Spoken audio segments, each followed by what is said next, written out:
मेरे प्यारे कांग्रेस के साथियों, किसान मजदूर भाइयों और बहनों, आज किसानों, मजदूरों और मेहनत कशों के सबसे बड़ा हमदर्द महात्मा गांधी की जयंती है।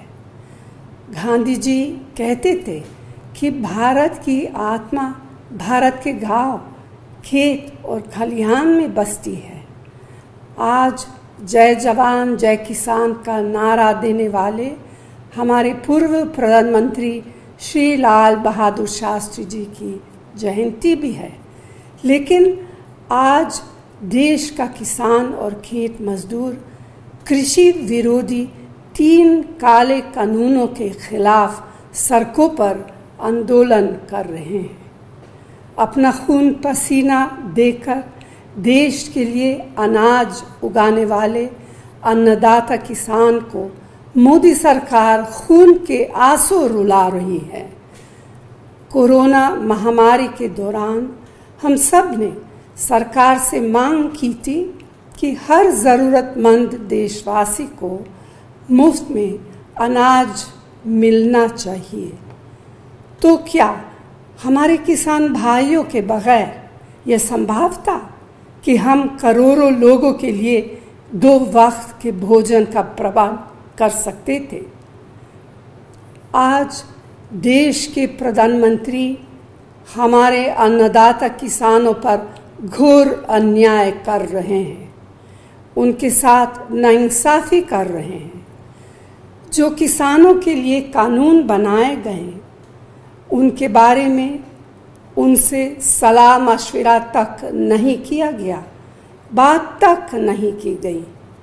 यही नहीं, उनके हितों को नज़रअंदाज करके सिर्फ चंद दोस्तों से बात करके किसान विरोधी 3 काले कानून बना दिए गए।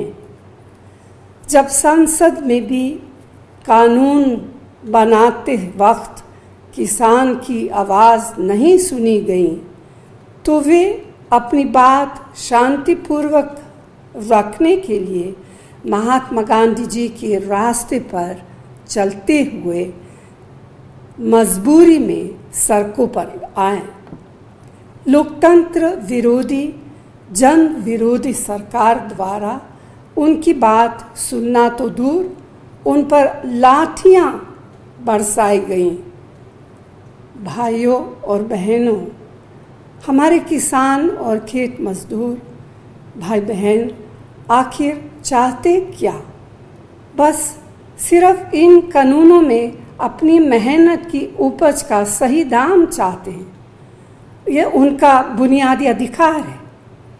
आज जब अनाज मंडियां ख़त्म कर दी जाएगी, जमाखोरों को अनाज जमा करने की खुली छूट दी जाएगी, किसान भाइयों की ज़मीनें खेती के लिए पूंजीपतियों को सौंप दी जाएगी, तो करोड़ों छोटे किसानों की रक्षा कौन करेगा?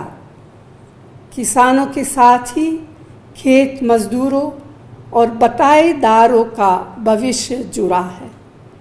अनाज मंडियों में काम करने वाले छोटे दुकानदारों और मजदूरों का क्या होगा? उनके अधिकारों की रक्षा कौन करेगा? क्या मोदी सरकार ने इस बारे में सोचा है? कांग्रेस पार्टी ने हमेशा हर कानून जन सहमति से ही बनाया है। कानून बनाने से पहले लोगों के हितों को सबसे ऊपर रखा है। लोकतंत्र के मायने भी यही है कि देश के हर निर्णय में देशवासियों की सहमति हो। लेकिन क्या मोदी सरकार इसे मानती है? शायद मोदी सरकार को याद नहीं है कि वो किसानों के हक के भूमि के उचित मुआवजा कानून को ऑर्डिनेंस के माध्यम से भी बदल नहीं पाई थी। इन 3 काले कानूनों के खिलाफ भी कांग्रेस पार्टी संघर्ष करती रहेगी। आज हमारे कार्यकर्ता हर विधानसभा क्षेत्र और ज़िले में किसान और मजदूर के पक्ष में आंदोलन कर रहे हैं। मैं दावे के साथ कहना चाहती हूँ कि किसान और कांग्रेस का यह आंदोलन सफल होगा और किसान भाइयों की जीत होगी। जय